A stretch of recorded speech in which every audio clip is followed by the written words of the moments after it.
इस लेक्चर में हम देखेंगे कि हम कैमरा किस तरह एनिमेट कर सकते हैं और इसका टाइटल होगा एनिमेटिंग कैमरा। चलें स्टार्ट करते हैं कैमरे की एनिमेशन से। जैसा कि आप देख रहे हैं कि हमने एक डमी सीन क्रिएट किया हुआ है जिसमें कुछ चेयर्स हैं जो कि रैंडमली प्लेस हुई हुई हैं। हम एक कैमरा क्रिएट करेंगे, create cameras, camera and M. ठीक है, हमारे पास एक कैमरा आ गया है और इससे पहले हम अपनी विंडो के अंदर वर्क स्पेस के अंदर ऐड करेंगे टाइमलाइन और रेंज स्लाइडर को। कैमरा सेलेक्ट करते हैं फर्स्ट ऑफ ऑल।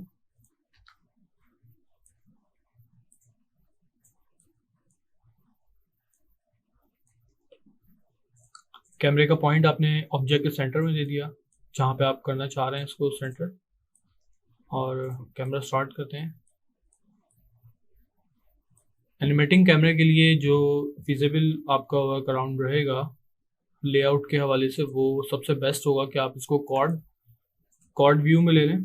ठीक है, कॉर्ड व्यू में जब आप लेंगे तो आपके पास 4 कैमराज आ जाएंगे जिसमें से 3 ऑर्थोग्राफिक और एक पर्सपेक्टिव होगा।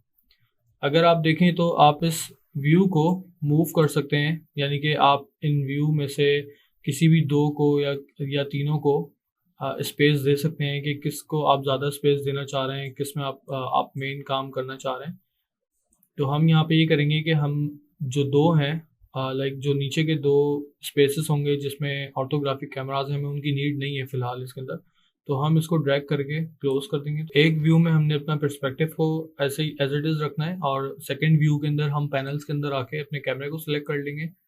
उस व्यू के अंदर हमें कैमरे की पोजीशन पता चले कि एग्जैक्टली क्या पोजीशन है। ठीक है, और रेजोल्यूशन गेट ओपन कर लें ताकि उससे आपको आइडिया हो जाएगा कि आपके कैमरे की क्या फ्रेमिंग बन रही है। अब देखें, जैसे ही मैं कैमरे के अंदर रह के मूव करता हूँ तो आप पर्सपेक्टिव में देख सकते हैं कि हमारा जो कैमरा है वो मूव हो रहा है, वो आपको लाइव फीडबैक मिल रहा है वहाँ पे। तो एक तरीका तो ये होता है कि आप कैमरा यहाँ से एडजस्ट कर लें और उसके बाद आप अपनी फ्रेमिंग या जो भी आपको एनिमेशन देनी है वो आप दे दें।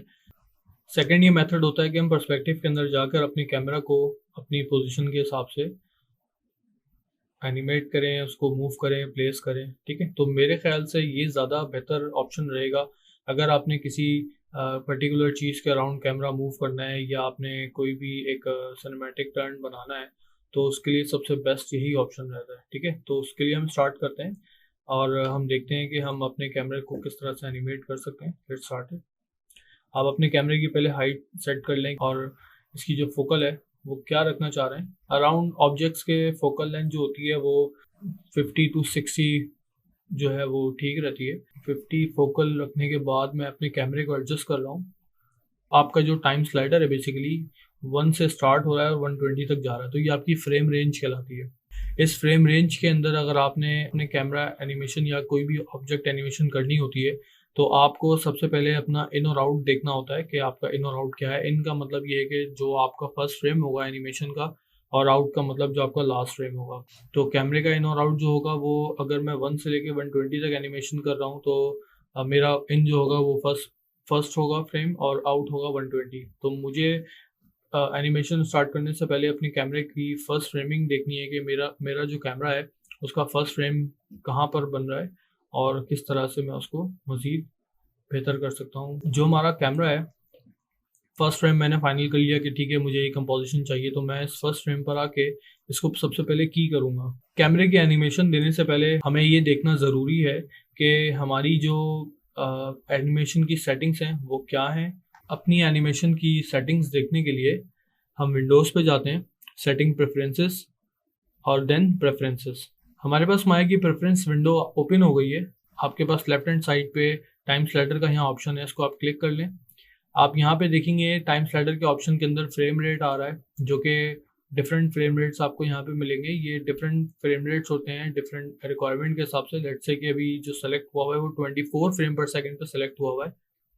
24 फ्रेम पर सेकंड फिल्म या सिनेमैटिक टाइमलाइन पे हम चूज़ करते हैं। अगर आप टीवी के लिए काम कर रहे हैं, लाइक नॉर्मल ब्रॉडकास्ट के लिए काम कर रहे हैं, लाइक टीवी चैनल्स हो गए या कमर्शियल बेस्ड काम है अगर आपका, तो आपको 25 पे एनिमेशन करनी होती है। फिलहाल हम 24 पर ही देख रहे हैं इस वक्त।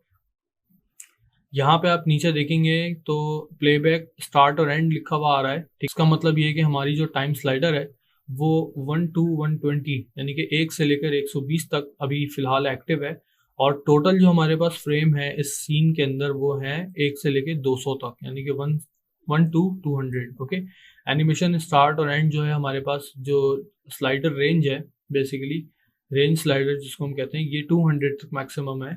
और हमने इस 200 के अंदर से फिलहाल अभी 1 से लेके 120 तक के फ्रेम्स को फोकस किया हुआ है। अगर मैं स्लाइडर शिफ्ट करता हूँ तो दैट मीन के 29, अगर मेरा फर्स्ट फ्रेम है 29 से लेके मैंने 148 तक के फ्रेम्स को फोकस कर लिया है। अब इसको हम चेंज भी कर सकते हैं। लेट्स से कि अगर मैं सिर्फ चंद फ्रेम देखना चाह रहा हूँ, लेट्स से कि मैंने ये 9 फ्रेम्स फोकस करने हैं 29 से लेकर 37 तक, तो मैं अपने स्लाइडर के थ्रू इसको एडजस्ट कर सकता हूँ। या मैं यहाँ पे टाइप कर सकता हूँ कि मुझे 30 से लेके 31 तक के 2 फ्रेम्स मुझे खाली देखने हैं, तो मैं यहाँ पर ये 2 फ्रेम्स भी रख के अपनी एनिमेशन को देख सकता हूँ। हमने यहाँ पे अपनी 1 से 120 तक की एनिमेशन की रेंज एक सेट कर ली है, ठीक है। और यहाँ पे मैंने आपको बताया कि 24 और 25 का डिफरेंस क्या होता है। प्लेबैक स्टार्ट और एंड 1 से 120 है हमारा, एनिमेशन स्टार्ट 1 है और एंड है 200 तक। इसके अलावा जो मोस्ट इम्पॉर्टेंट थिंग है वो है प्लेबैक स्पीड। प्लेबैक स्पीड के अंदर हम देखते हैं कि प्ले एवरी फ्रेम आ रहा है, जो कि हमें रियल टाइम फील नहीं देगा। हमें रियल टाइम फील के लिए यहाँ पे 24 FPS क्रॉस 1 पे क्लिक करना होगा, ठीक है। और अपडेट व्यू हमें ऑल करना होगा ताकि वो ताकि जब भी हम इसको प्ले करेंगे तो हमारे पास जितने भी व्यूज़ हैं, यानी कि अपडेट व्यूज़ का मतलब एक व्यू हमारा ये है हमारे लेफ्ट पे और एक व्यू हमारे राइट पे है, यानी कि पर्सपेक्टिव और कैमरा दोनों व्यूज से एट अ टाइम हम अपडेट देख सकते हैं एनिमेशन होते हुए। लूपिंग के अगर आप दे सकते हैं कि लूप वंस हो या लूप ऑस्किलेट हो या कंटिन्यूस हो, तो हम कंटिन्यूस चाहते हैं, हमने यहाँ पे इसको चेक लगा के या बाय डिफ़ॉल्ट ये सेलेक्ट हुआ हुआ है, हम यहाँ पे इसको सेव कर देते हैं, ठीक है। अब हमारी जो एनिमेशन है वो जो ऑप्शंस हमने विंडोज से प्रेफरेंसेस से यहाँ से देखे थे, उसका एक सेकंड मेथड ये है कॉल करने का प्रेफरेंस विंडो को, कि हमारे राइट बॉटम पे अगर आप देखेंगे तो ये एक आइकन है, ठीक है। इसको हम क्लिक करते हैं तो ये भी वही विंडो कॉल करेगा, प्रेफरेंस का बेसिकली शॉर्टकट है ये। इसी तरह से अगर आप टाइमलाइन को थोड़ा सा व्यू करते हैं, रेंज स्लाइडर के बराबर में आप देखेंगे कि आपके पास यहाँ पे फ्रेम पर सेकंड का ऑप्शन है जहाँ से आप इसको स्विच कर सकते हैं इजीली। लेकिन याद रखिएगा कि अगर आपने एक दफ़ा 24 फ्रेम पर सेकंड पे एनिमेशन एडजस्ट कर दी या सेट कर दी या क्रिएट कर दी, तो आप उसको जब चेंज करेंगे बाद में 25 करेंगे या आप 23 करेंगे तो आपकी एनिमेशन जो है वो ख़राब हो सकती है। इसके बाद अगर आप देखेंगे कि वही लूप का ऑप्शन है यहाँ पे कि आपने लूप करना है या कंटिन्यूस करना है, हमने कंटिन्यूस पर सेलेक्ट किया हुआ है इसलिए डीएक्टिवेट है। चलें स्टार्ट करते हैं। मैं कैमरे के ऊपर एक की लगा रहा हूँ कि मैं एस प्रेस करके की लगाऊंगा, सिंपल कैमरा सेलेक्ट होना ज़रूरी है, ठीक है। मैंने कीबोर्ड से एस प्रेस किया और मेरी फर्स्ट की अपेयर हो गई। देन मैं सेकंड की अपनी जो सबसे एंड में लगाऊंगा वो मैं अपने कैमरे की एनिमेशन को नोटिस करता हुआ देखता हुआ फर्दर मैं यहाँ पे लगाऊंगा, ठीक है। मैंने फिलहाल कैमरे की एनिमेशन पे एस प्रेस कर दिया, ठीक है। अब आप देखेंगे कि जैसे ही मैंने अपनी लास्ट की लगा के अब मैं फर्स्ट फ्रेम पर आया और मैं टाइम स्लाइडर को ट्रैक करूंगा तो देखें ये सिंपल सी एक बेसिक कैमरा एनिमेशन है जो कि क्रिएट हो चुकी है, ठीक है। इसका जो फर्स्ट फ्रेम है वो देखें बिल्कुल ठीक कंपोज हुआ हुआ है और जो इसका लास्ट फ्रेम है वहाँ पर आते आते कैमरा आपका थोड़ा सा आउट हो चुका है, थोड़ा सा नेगेटिव एरिया यहाँ से आ रहा है। तो हम यहाँ पे इसको कवर करेंगे, जो कैमरे का एम है यहाँ सेंटर में हम यहाँ से इसको एडजस्ट करेंगे और इसको भी की करना ज़रूरी है। तो हम फर्स्ट फ्रेम पे इसको की करेंगे ताकि ये अपनी फर्स्ट फ्रेम की पोजीशन पे रहे और हम लास्ट फ्रेम पे भी इसको की करेंगे और की करके हम इसको थोड़ा सा एडजस्ट कर देंगे।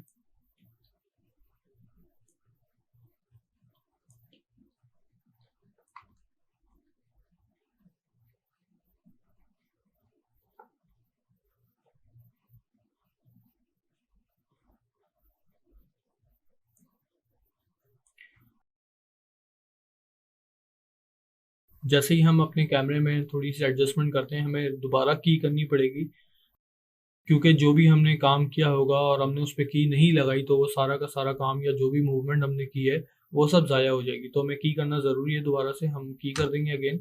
तो अब हम चेक करते हैं कि हमारी जो कैमरा एनिमेशन है वो कितनी इम्प्रूव हुई। एंड फ्रेम पर आके मेरा जो कैमरा है वो बहुत ज़्यादा पॉइंट लॉस कर रहा है अपना, ठीक है। तो मैं ये करूँगा कि इसकी थोड़ी सी पोजीशन में चेंज करूँगा कैमरे की। एंड फ्रेम पर आके हम देखते हैं कि हम किस तरह से इसको रिकम्पोज कर सकते हैं। एंड फ्रेम पर मैंने कैमरा अपना एडजस्ट कर दिया। मैं अगेन इसको की कर देता हूँ, ठीक है। और इसका जो सेंटर है, जो इसका एम है, उसको हम सेलेक्ट करते हैं और वहाँ से हम अपने कैमरे को दोबारा से एडजस्ट कर लेते हैं। जो हमारी फ्रेमिंग है, हम जिस तरह से चाह रहे हैं वो हमने एडजस्ट कर ली है। हम इसको दोबारा की कर लेते हैं।